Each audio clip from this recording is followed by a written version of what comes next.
I thought I knew my family until the moment my father threw my inheritance papers into the fireplace, while my sister laughed. 24 hours ago, I was Serafina Walsh's beloved daughter and successful architect. Today, I am apparently nothing to them. The flames consumed not just legal documents, but 28 years of what I believed was unconditional love. My mother stood silently as my sister Maya recorded it all on her phone, already planning her social media post about my dramatic fall from grace. What they did not know was that I had been recording everything too, and their celebration was about to become their nightmare. Hey everyone! Before we dive into this wild family revenge story, drop a comment below and let me know where you are watching from. If you have ever felt betrayed by the people who were supposed to love you most, smash that like button because this story is going to take you on an emotional roller coaster you will never forget. Make sure to subscribe and ring that notification bell, because trust me, you are going to want to see how this family drama unfolds and how sometimes karma works faster than you think. The morning that changed everything started like any other Tuesday in October. I was reviewing blueprints for the new community center when my phone buzzed with a text from Maya. Family meeting at mom and dad's. Important. Come now. I should have known something was wrong when I walked into our childhood home and found them all seated around the dining table like a tribunal. My parents, Richard and Eleanor Walsh, sat rigidly at opposite ends, while Maya lounged in my usual chair, her perfectly manicured nails drumming against the mahogany surface. "Serafina, sit down," my father commanded, without looking up from a stack of papers before him. The formality in his voice made my stomach clench. This was not the warm, loving father who had taught me to ride a bicycle and celebrated every one of my achievements. This was the cold businessman who had built Walsh Construction from nothing into a multi-million-dollar empire. "We need to discuss your future with this family," my mother began, her voice devoid of the usual maternal warmth. "Recent events have made it clear that you no longer share our values." My mind raced. Recent events. The only significant thing that had happened was my decision to decline the position of vice president at Walsh Construction to start my own firm specializing in sustainable architecture. I had been honest about my intentions, explaining that I wanted to create something meaningful rather than just profitable. "I do not understand," I said, genuine confusion coloring my voice. Maya leaned forward with a smirk that made my blood run cold. "Oh, sister dear, do not play innocent. We know about your little sabotage attempt." "Sabotage?" The word fell from my lips like a stone. My father finally looked at me, his eyes filled with disappointment and anger. "The Henderson Project. You deliberately leaked our construction plans to Greenway Associates, our biggest competitor. They underbid us by exactly the margin needed to win." The accusation hit me like a physical blow. The Henderson Project was a massive residential development that Walsh Construction had been pursuing for months. It would have been worth millions in revenue and established the company as a leader in large-scale housing developments. "I would never do that," I protested, my voice rising. "Why would I sabotage my own family's business?" "Money," Maya said with mock sadness. "Greenway offered you a position as their lead architect, did they not? And a very generous signing bonus from what I hear." It was true that Greenway had approached me, but I had turned them down without even considering their offer. I had told no one about the conversation except you. I breathed, staring at my sister. "I told you about Greenway's offer in confidence. I told you I said no." Maya's smile widened. "Did you? I seem to remember a very different conversation. One where you talked about how easy it would be to access Dad's files and how Greenway's offer was too good to pass up." My parents watched this exchange with hardened expressions, clearly having already made up their minds about my guilt. The betrayal cut deeper than any physical wound could have. "You are lying," I said, my voice barely above a whisper. "Am I?" Maya pulled out her phone and played an audio recording. My own voice filled the room, seemingly admitting to everything they accused me of. But I knew I had never said those words. The technology to manipulate audio had become frighteningly sophisticated, and Maya worked in digital marketing. She would know exactly how to create something convincing. "This is fabricated," I insisted, but even as I said it, I could see the doubt in my parents' eyes wavering not toward belief in my innocence, but toward anger at what they perceived as continued deception. My father stood up slowly, his face a mask of cold fury. 30 years I have built this company. 30 years of sacrifice and hard work, and you would destroy it for personal gain. Dad, please, you have to believe me. I would never. Enough! His fist slammed onto the table, making everyone jump. I will not listen to more lies. You are no longer welcome in this family or this business. He reached into his briefcase and pulled out a thick folder of legal documents. My inheritance paperwork, stock options, trust fund documentation, everything that tied me financially to the Walsh family legacy. "These were meant to be yours someday," he said, his voice shaking with emotion. "But I will not leave my life's work to someone who would betray her own blood." Before I could react, he moved to the fireplace and threw the entire folder into the flames. 28 years of being the beloved daughter, the heir apparent to Walsh Construction, the golden child who could do no wrong, it all went up in smoke. Maya actually started clapping slow and mocking. "Oh, this is better than I imagined. Should I post this on Instagram or TikTok first?"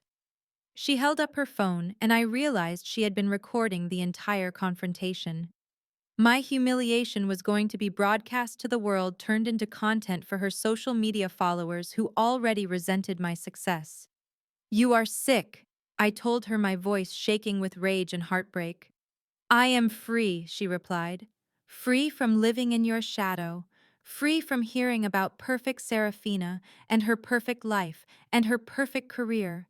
Do you know what it is like being the disappointing daughter, the one who is never quite good enough?" My mother finally spoke, her voice barely audible. "Clean out your office at the company. Security will escort you out. And Serafina, do not come back here. This is no longer your home." The words shattered something inside me that I did not think could be repaired. These people who were supposed to love me unconditionally, who were supposed to believe in me when no one else would, had just cast me out based on fabricated evidence and lies. But as I walked toward the door, something my father had said earlier clicked into place. He had mentioned specific details about Greenway's offer that I had never told Maya. Details about the signing bonus amount and the timeline that only someone with access to confidential information would know. I paused at the threshold and turned back to look at my family one last time. Maya was still smirking. My mother was crying silently, and my father was staring into the flames consuming my inheritance. "You will regret this," I said quietly. "Is that a threat?" my father asked.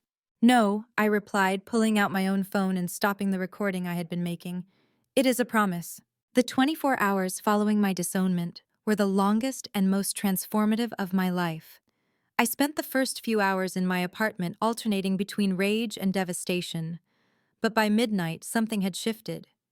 The hurt was still there, raw and aching, but it was now accompanied by a cold determination that surprised me with its intensity. I had always been methodical in my approach to problems. It was what made me a good architect. Buildings required careful planning, attention to detail, and the ability to see how all the pieces fit together. Destroying my family's lies would require the same skills. The first step was understanding exactly what had happened and how Maya had orchestrated it. I began by analyzing the audio recording she had played. As I listened to it repeatedly, certain inflections in my voice sounded off, and there were subtle background noise inconsistencies that suggested digital manipulation. I called my college roommate Zara, who now worked as a forensic audio analyst for a private investigation firm. We had remained close over the years, and she had always been the tech-savvy one between us. "Sarah, it is 3 in the morning. What is wrong?" Her voice was groggy but concerned. I explained the situation, and by the time I finished, she was fully awake and furious on my behalf. "Send me that recording immediately," she demanded. If it is fake, I will prove it. But Sarah, you need to know that sophisticated audio manipulation can be very convincing.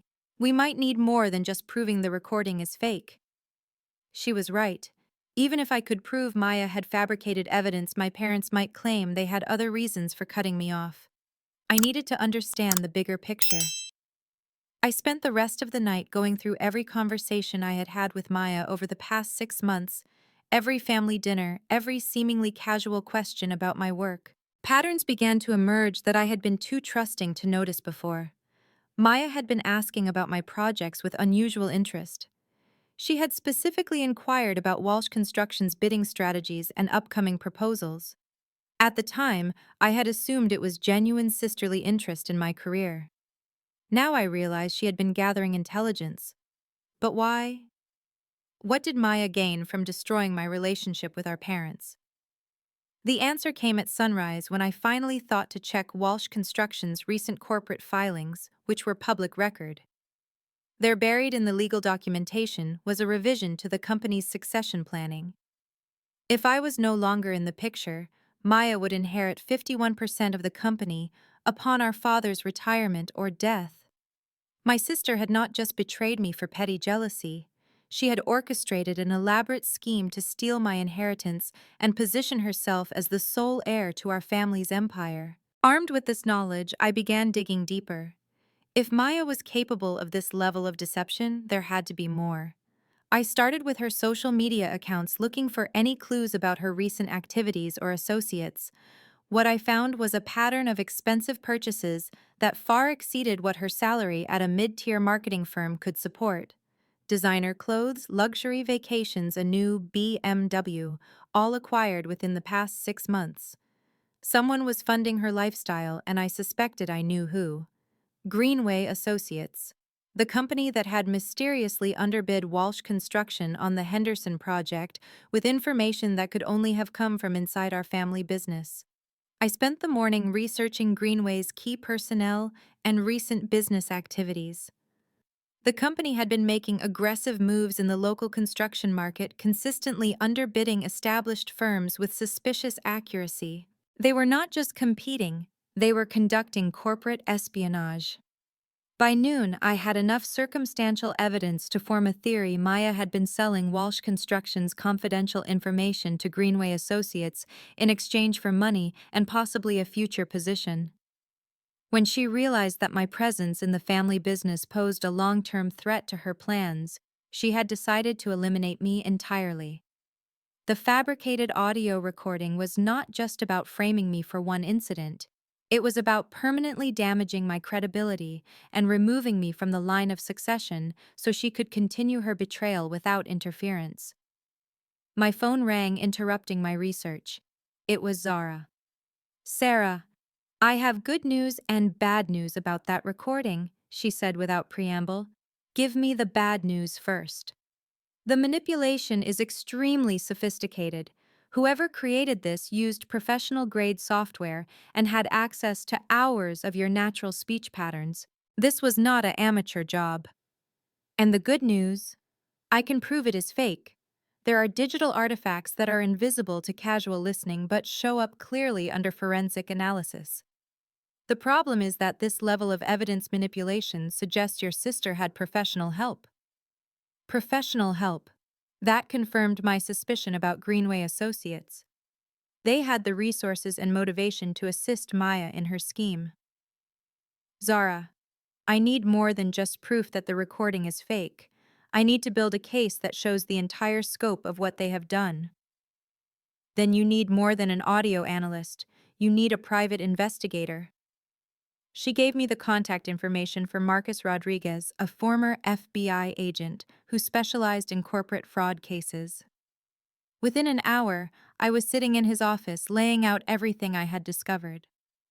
Marcus listened intently, taking notes and asking pointed questions that helped clarify the timeline and scope of Maya's betrayal. "This is extensive," he said when I finished. "If your theory is correct, we are looking at corporate espionage, fraud, and possibly criminal conspiracy. But proving it will require evidence that can stand up in court. What do you need from me?" Access to your family's business records, financial documents, and communication logs. We need to trace the flow of information and money to establish the connection between your sister and Greenway Associates. I hesitated. Getting that access would require involving people at Walsh Construction who still trusted me. And after yesterday's public humiliation, I was not sure such people existed. There might be another way, Marcus continued.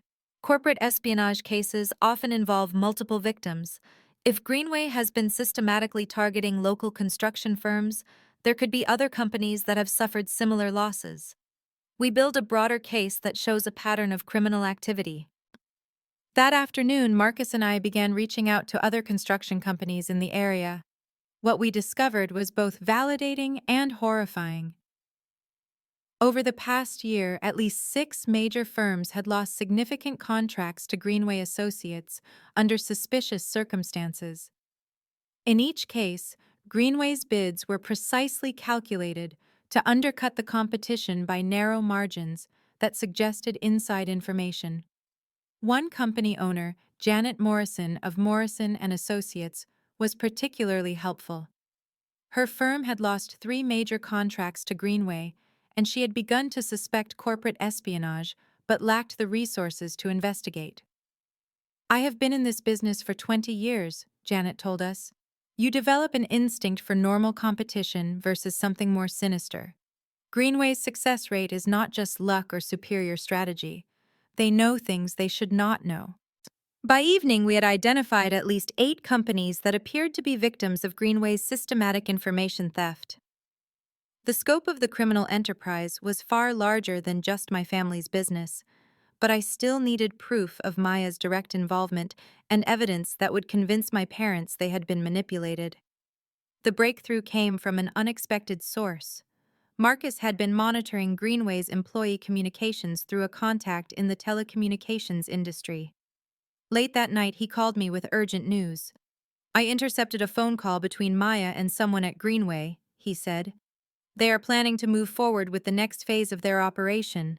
Tomorrow morning they are going to approach your parents with an acquisition offer for Walsh Construction."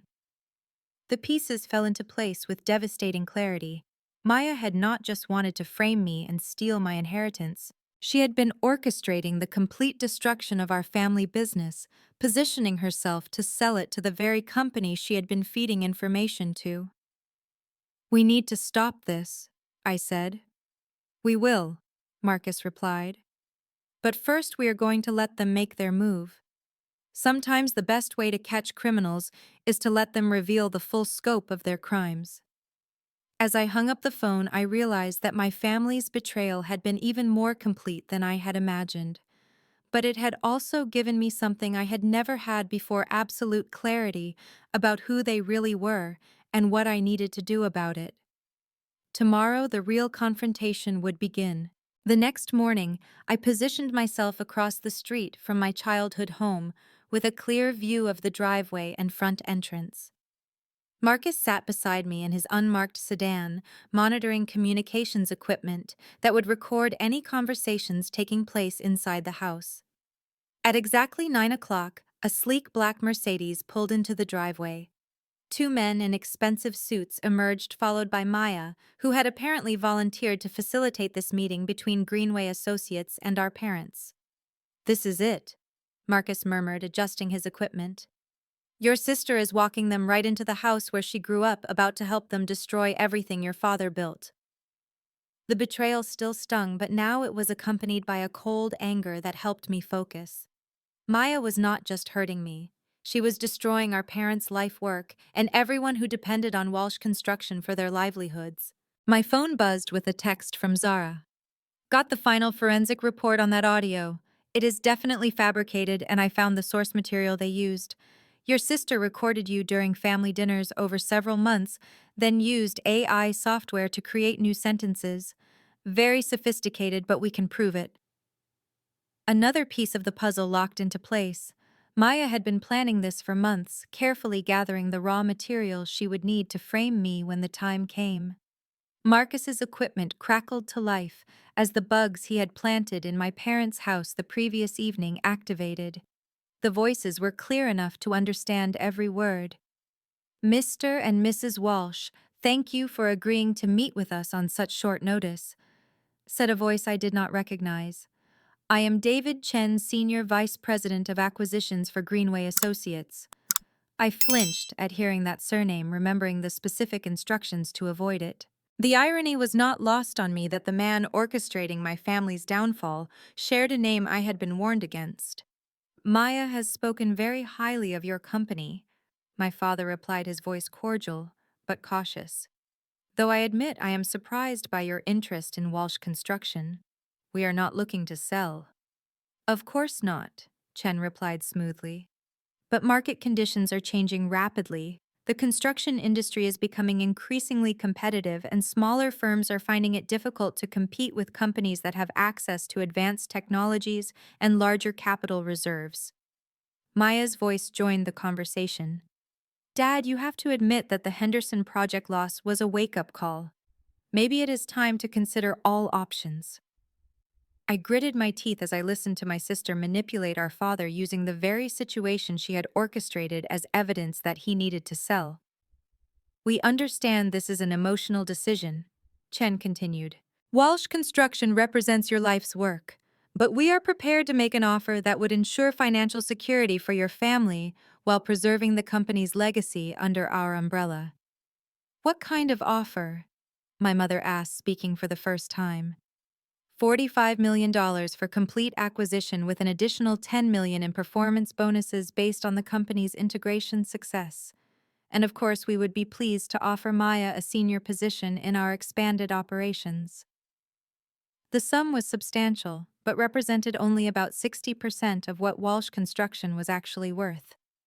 They were lowballing my parents, probably assuming that recent setbacks and family turmoil had weakened their negotiating position.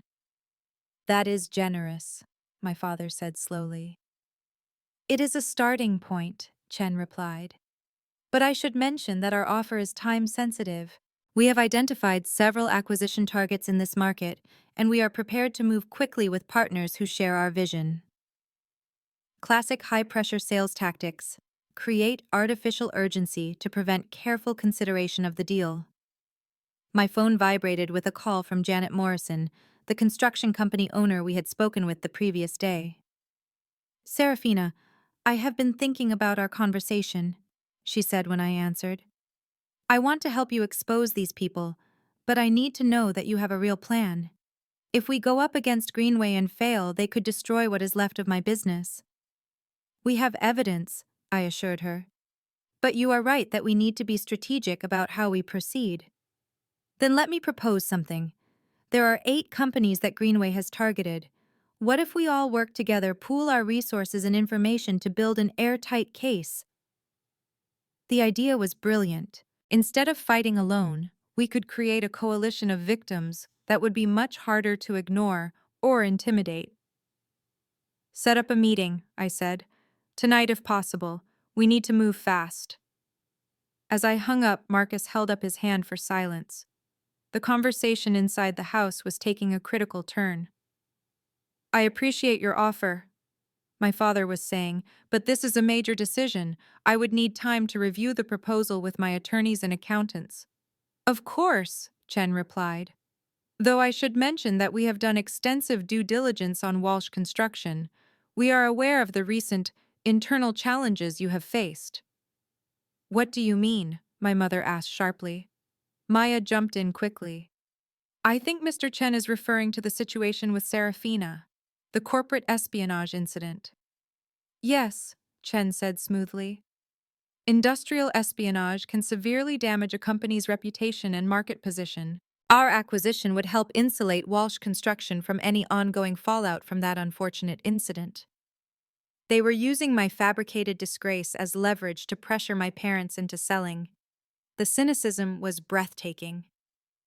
However, Chen continued, such incidents can also create legal liabilities that affect a company's valuation.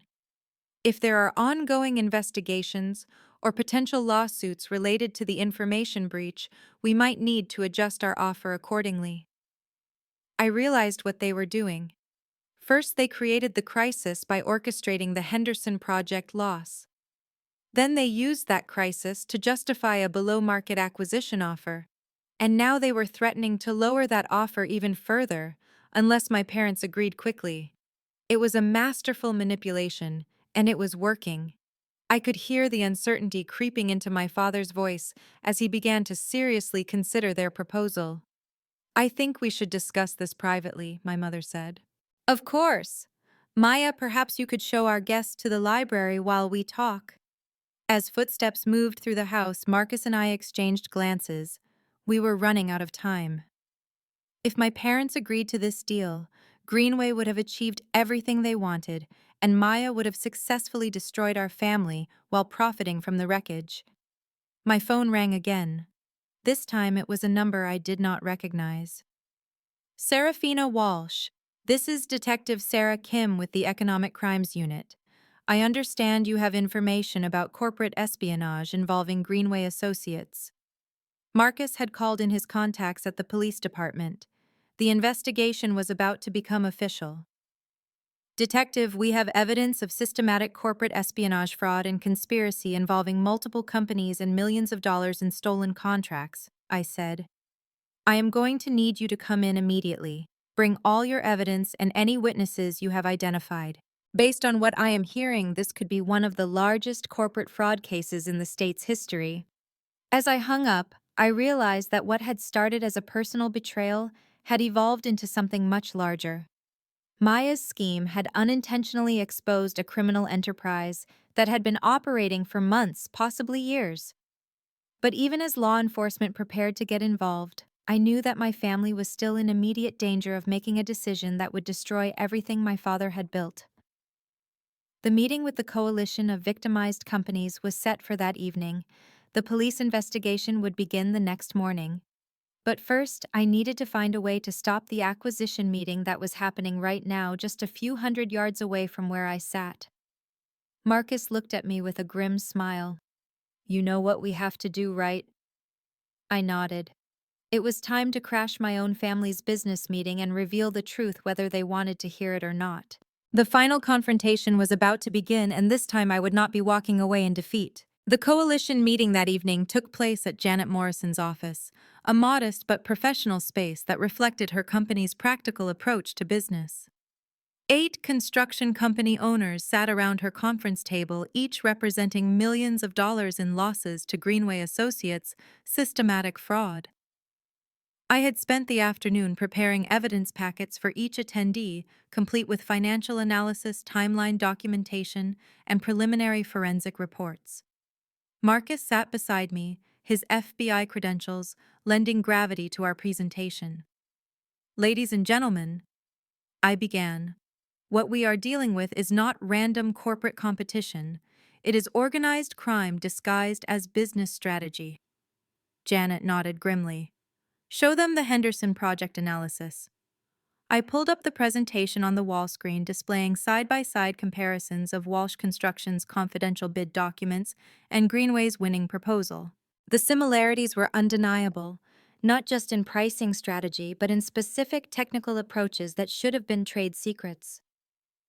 "This level of precision is impossible without inside information," Marcus explained. "We are looking at industrial espionage conducted by a network that includes employees at multiple firms." Robert Hayes, owner of Hayes Development, leaned forward. "You are saying there are more people like your sister, other inside sources feeding information to Greenway?" The question hit me like a physical blow. In my focus on Maya's betrayal, I had not fully considered the implications of Greenway's success across multiple companies. They would need multiple sources, multiple Mayas to achieve this level of market manipulation. "That is exactly what we are saying," Marcus confirmed. "And we need to identify them before they cause more damage." The room fell silent as the full scope of the conspiracy began to sink in. This was not just about my family's business, or even the companies represented in this room. Greenway had potentially infiltrated dozens of firms across the region. Thomas Mitchell, the oldest company owner present, cleared his throat. "If that is true, then we are not just victims. We are potential suspects. How do we prove that we were not collaborating with them?" It was a valid concern that I had not anticipated. In exposing Greenway's network, we risked casting suspicion on ourselves and our employees. That is why we need to work together, I said. Full transparency, shared information, coordinated response. If we try to handle this individually, we all remain vulnerable. One by one, the company owners agreed to join our coalition. We established secure communication channels, divided research responsibilities, and planned a coordinated presentation to law enforcement. It felt like we were finally gaining momentum against an enemy that had seemed impossibly sophisticated and well-connected. The meeting was wrapping up when my phone buzzed with an urgent text from Detective Kim. "Need to see you immediately. Major development in the case." Marcus and I excused ourselves and drove straight to the police station. Detective Kim met us at the entrance, her expression serious. "We have a problem," she said without preamble. "One of your coalition members contacted Greenway Associates 3 hours ago." The betrayal hit me like a sledgehammer. Someone in that room, someone who had looked me in the eye and agreed to help expose the truth, had immediately turned around and warned our targets. "Who?" I asked, though part of me already suspected. "Thomas Mitchell. He has been feeding information to Greenway for 8 months. His company's losses were fabricated to make him look like a victim rather than a collaborator." The oldest, most respected member of our coalition was actually working for the enemy. He had sat through our entire presentation, learned about all our evidence and strategies, and then handed everything over to the people we were trying to expose. "They know everything," Marcus said grimly. "Our investigation, our evidence, our witnesses. They will have time to destroy documents, intimidate potential witnesses, and prepare defenses." Detective Kim nodded. "It gets worse. Mitchell provided them with recordings of tonight's meeting. They know exactly which companies are involved in your coalition and what evidence each one possesses." I sank into a chair as the full implications became clear. Not only had we lost the element of surprise, but we had potentially endangered everyone who had trusted me with their information and their futures. "There is more," Detective Kim continued. "Greenway's attorneys have already filed preliminary injunctions against 3 of your coalition companies claiming defamation and business interference. They are trying to silence your witnesses before the investigation can gain traction."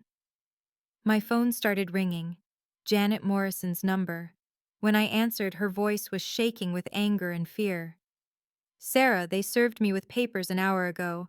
A restraining order preventing me from discussing Greenway Associates with anyone, including law enforcement. They are claiming I am part of a conspiracy to defame them." Similar calls followed from the other coalition members. Within 2 hours, 6 of the 8 companies had been served with legal papers designed to prevent them from cooperating with our investigation. "How did they move so fast?" I asked Detective Kim. "They had these legal documents prepared in advance. This suggests they have been monitoring potential threats to their operation for some time. Mitchell's betrayal just told them when to deploy their countermeasures." Marcus was pacing the small conference room, his frustration evident. "This is sophisticated criminal organization with significant legal resources and advanced planning. They have contingencies for exposure scenarios." The weight of failure settled on my shoulders. Not only had I failed to protect my family from Maya's manipulation, but I had now led innocent business owners into a legal trap that could destroy their companies. "What happens now?" I asked. "Now they try to discredit you personally while their legal team works to suppress evidence and intimidate witnesses," Detective Kim explained.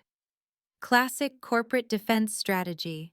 Attack the messenger, delay the investigation, and hope public attention moves on to other stories." As if summoned by her words, my phone buzzed with a news alert. A local business journal had published an article titled, "Disgruntled Daughter Orchestrates Harassment Campaign Against Successful Competitor." The article painted me as a bitter, unemployed architect seeking revenge against her family and using false accusations to damage Greenway's reputation. The article quoted anonymous sources who claimed I had been embezzling money from Walsh Construction and that my firing was the result of criminal activity, not corporate espionage. It even included the fabricated audio recording as evidence of my admission of guilt. Maya had not just betrayed our coalition to Greenway, she had helped them launch a preemptive character assassination campaign designed to destroy my credibility before I could present evidence against them. They are good, Marcus admitted grudgingly, but they made one mistake. What? They assumed that discrediting you would end the investigation. But corporate fraud is still corporate fraud regardless of who reports it. If anything, this aggressive response suggests they have something significant to hide. Detective Kim agreed. Their reaction is disproportionate to the threat you actually posed. That tells me we are on the right track. But as I sat in that police conference room, watching my reputation get destroyed in real time, while my potential allies retreated behind legal barriers, I could not help but feel that the truth might not be enough to overcome the sophisticated machinery of corruption that Maya and Greenway had assembled. The war was far from over, but we had definitely lost this battle. The next morning brought an unexpected phone call that changed everything. The voice was elderly but sharp with the kind of authority that comes from decades of experience. Miss Walsh, this is Margaret Greenway. I believe you have been investigating my son's company. I nearly dropped the phone. David Chen's mother was calling me directly, and she sounded nothing like what I had expected from the family matriarch of a criminal enterprise. I need to meet with you immediately, she continued. There are things about Greenway Associates that you need to know, and I suspect David and his associates are planning something that will hurt a lot of innocent people. We arranged to meet at a small cafe downtown, away from both our homes and offices. Margaret Greenway turned out to be an elegant woman in her 70s, impeccably dressed, but with eyes that held deep sadness and determination. My son was not always like this, she began without preamble. David used to be an honest businessman who built Greenway Associates through hard work and fair competition. But about 2 years ago, he fell in with a group of investors who brought different ideas about how to achieve success. She slid a thick folder across the table. Financial records, communication logs, and documentation of every illegal transaction Greenway Associates has conducted over the past 18 months. I have been gathering evidence because I knew this day would come. I opened the folder with trembling hands. The documents were comprehensive and damning, not just evidence of the corporate espionage we had suspected, but proof of money laundering, tax fraud, and bribery of public officials. Why are you giving this to me? I asked. Because what they did to your family is exactly what they have been doing to dozens of others. And because I know my son is planning something that will destroy everything my late husband and I built, along with the livelihoods of hundreds of employees who had nothing to do with these crimes. Margaret explained that David was planning to liquidate Greenway Associates' legitimate assets while transferring the criminal proceeds to offshore accounts. The acquisition of Walsh Construction was meant to be one final major score before he disappeared, leaving his employees, creditors, and victims with nothing. Your sister was never going to get the senior position they promised her, Margaret continued. She was a useful tool, but David planned to eliminate all the loose ends once the acquisition was complete. The revelation that Maya was also being manipulated did not soften my anger toward her, but it added another layer of tragedy to the situation. She had destroyed our family relationship for promises that were never meant to be kept. There is something else, Margaret said. David knows about your police investigation. He has contacts in the department who have been feeding him information about Detective Kim's progress. My heart sank. No wonder Greenway had been able to stay ahead of our efforts. They had infiltrated law enforcement just as thoroughly as they had infiltrated the construction industry. But Detective Kim does not know about the corruption in her own department, Margaret continued. And David does not know that I have been documenting his activities. This gives us an advantage if we use it carefully. We spent the next 2 hours going through Margaret's evidence. The scope of Greenway's criminal activities was staggering. They had stolen over $50 million in contracts, bribed at least 6 public officials, and operated a money laundering operation that involved construction projects in 3 states. More importantly, Margaret had recorded conversations between David and his co-conspirators that clearly demonstrated their intent to frame innocent people and destroy evidence of their crimes. "We need to bypass the corrupted investigation," I said. "Take this directly to federal authorities who cannot be influenced by local corruption." Margaret nodded. "I have already contacted the FBI's Financial Crimes Task Force. They are preparing to execute search warrants simultaneously across multiple locations, but they needed someone with direct knowledge of the local situation to help coordinate the operation." "What do you need me to do?" "Help them understand which evidence is most critical and identify the key players who need to be arrested before they can flee or destroy more documents, and help them understand that time is running out." She was right about the timing. Margaret's inside information revealed that David was planning to complete the Walsh Construction acquisition within 48 hours, liquidate the company's assets, and transfer the proceeds offshore. Once that happened, recovering the stolen money would become exponentially more difficult. My phone rang. Detective Kim calling with an update on the local investigation. "Sarah, I have bad news. The district attorney's office is declining to pursue charges. They claim insufficient evidence and concerns about the credibility of witnesses." I was not surprised, given what Margaret had revealed about corruption in the local system. "Detective Kim, can you meet me somewhere private? I have information that changes everything about this case, but it is not safe to discuss over the phone." We arranged to meet at the same cafe where Margaret and I had talked. When Detective Kim arrived, Margaret was still there, and I made the introductions. "Detective, what I am about to tell you will be difficult to hear, but your investigation has been compromised from the beginning." I explained about the corruption in the police department and the district attorney's office, showing Detective Kim some of Margaret's evidence to support the claims.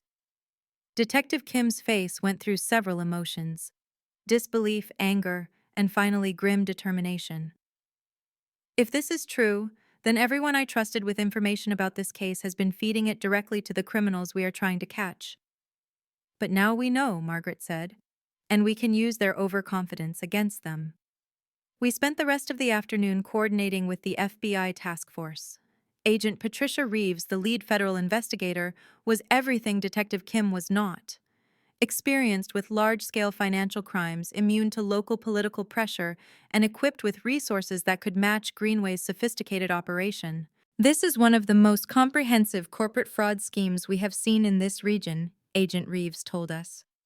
"But with Margaret's inside information and your detailed analysis of their methods, we have everything we need to shut them down completely." The plan was elegant in its simplicity. Tomorrow morning, while David Chen and his associates believed they were finalizing the Walsh Construction acquisition, federal agents would simultaneously raid Greenway Associates' offices, David's home, the homes and offices of his co-conspirators, and the accounts of every bank they had been using to launder money. Maya would be arrested at my parents' house during what she thought was a celebration of her successful manipulation of the family business. "What about my parents?" I asked. "They are victims in this, but they also made choices that hurt people who loved them." Agent Reeves considered the question carefully. "Legally, they have done nothing wrong. They were manipulated and lied to by people they trusted. But rebuilding your relationship with them, that is something only you can decide." As the meeting concluded, Margaret placed her hand on mine. "I want you to know how sorry I am for what my son and his associates did to your family. Good people should not suffer because of other people's greed and corruption." "Thank you for having the courage to do the right thing," I replied. "It could not have been easy to turn against your own son." "Sometimes love means holding people accountable for their actions," she said. "I hope your parents learn that lesson before it is too late." That evening, I sat in my apartment reviewing everything that had happened over the past week. In 7 days, I had gone from beloved daughter to family outcast to the key witness in a federal criminal investigation. Tomorrow, the truth would finally come to light, and everyone who had betrayed me would face the consequences of their choices. But more than revenge or vindication, I felt a strange sense of peace. I had learned who I really was when everything I thought I knew about my life had been stripped away, and I had discovered that sometimes the most unlikely allies, like the mother of your enemy, could help you find your way back to the truth. The morning of the federal raids, I positioned myself across the street from Walsh Construction's headquarters with Agent Reeves and her team. At exactly 8:30 a.m., black SUVs surrounded the building while agents executed search warrants simultaneously at 6 different locations across the city. My phone buzzed with frantic calls from Maya, but I let them go to voicemail. After months of lies and manipulation, she would have to face the consequences without my help. Agent Reeves listened to updates from her team through her earpiece, relaying information to me as it came in.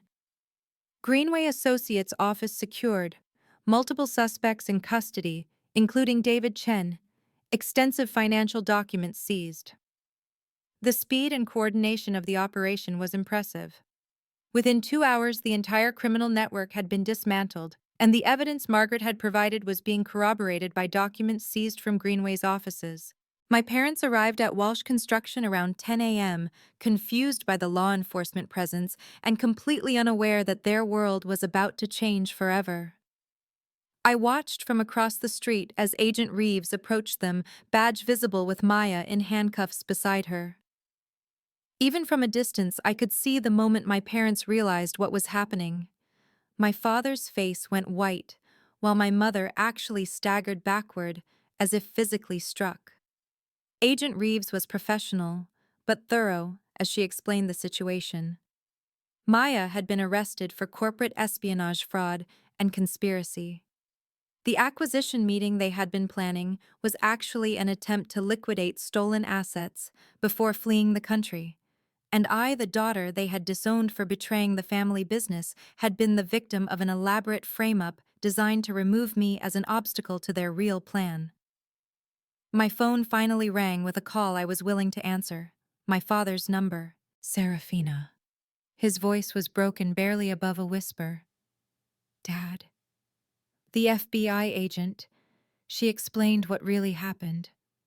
What Maya did. What we... He could not finish the sentence. I know. Would you be willing to come home? We need to talk. We need to... God, Sarah, what have we done? The drive to my childhood home felt like traveling through a different universe from the one I had left a week earlier. The house looked the same, but everything else had fundamentally changed. My parents were waiting in the living room, both looking older and more fragile than I had ever seen them. The confident, successful people who had cast me out had been replaced by two frightened, guilt-ridden individuals who finally understood the magnitude of their mistake. We are so sorry, my mother said before I had even sat down. We believed lies about you. We threw away your inheritance. We threw away our daughter because we were too proud and too stubborn to question what we were being told. My father was crying openly, something I had seen perhaps twice in my entire life. 30 years I spent building that company, and I nearly gave it all away to criminals because I trusted the wrong child and doubted the right one. The apologies continued for nearly an hour, each parent trying to express remorse for specific moments of betrayal and cruelty. They had reviewed the security footage from the house and seen how Maya had manipulated them during crucial conversations. They had spoken with their attorneys and learned how close they had come to financial ruin. But more than anything, they had realized that they had destroyed their relationship with the daughter who had never betrayed them, never lied to them, and never stopped loving them, even when they gave her every reason to walk away forever. I do not know if you can forgive us, my father finally said. I do not know if we deserve forgiveness, but I want you to know that we understand what we lost, and it was not money or business contracts. We lost you, and that is a mistake we will regret for the rest of our lives. The conversation that followed was difficult but necessary. We talked about the years of taking Maya's word without question, about their disappointment in my career choices, about their fears that I did not appreciate the sacrifices they had made to build the family business. They had been so focused on preserving their legacy that they had forgotten the most important part of any legacy: the relationships with the people you love. "What happens now?" my mother asked. "Now we rebuild," I said. "But it has to be different this time. Real trust, honest communication, and no more taking anyone's word as absolute truth without verification." Over the following weeks, the full scope of Greenway Associates' criminal operation became public knowledge. Maya was sentenced to 8 years in federal prison for corporate espionage and fraud. David Chen received 15 years, while Thomas Mitchell and the other conspirators received sentences ranging from 3 to 10 years. The money that had been stolen from Walsh Construction and the other victim companies was recovered and returned, though the emotional and relationship damage took much longer to repair. Margaret Greenway used her son's seized assets to establish a foundation that provided legal assistance to small businesses victimized by corporate fraud.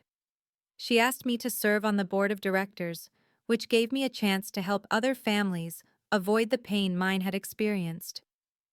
Janet Morrison and the other construction company owners, who had been genuine victims of the scheme, formed a business association dedicated to sharing information and preventing future fraud. Our shared experience had created bonds that extended far beyond professional cooperation. My relationship with my parents improved gradually. Trust once broken required time and consistent behavior to rebuild. But they made genuine efforts to include me in business decisions, to listen to my perspectives, and to demonstrate that they valued my judgment and my presence in their lives. 6 months after the federal raids, Walsh Construction had not only recovered financially, but had grown stronger through the lessons learned during the crisis. The company implemented new security protocols, ethics training, and transparency measures that became models for other firms in the industry. I eventually rejoined Walsh Construction, but as a partner rather than just an employee.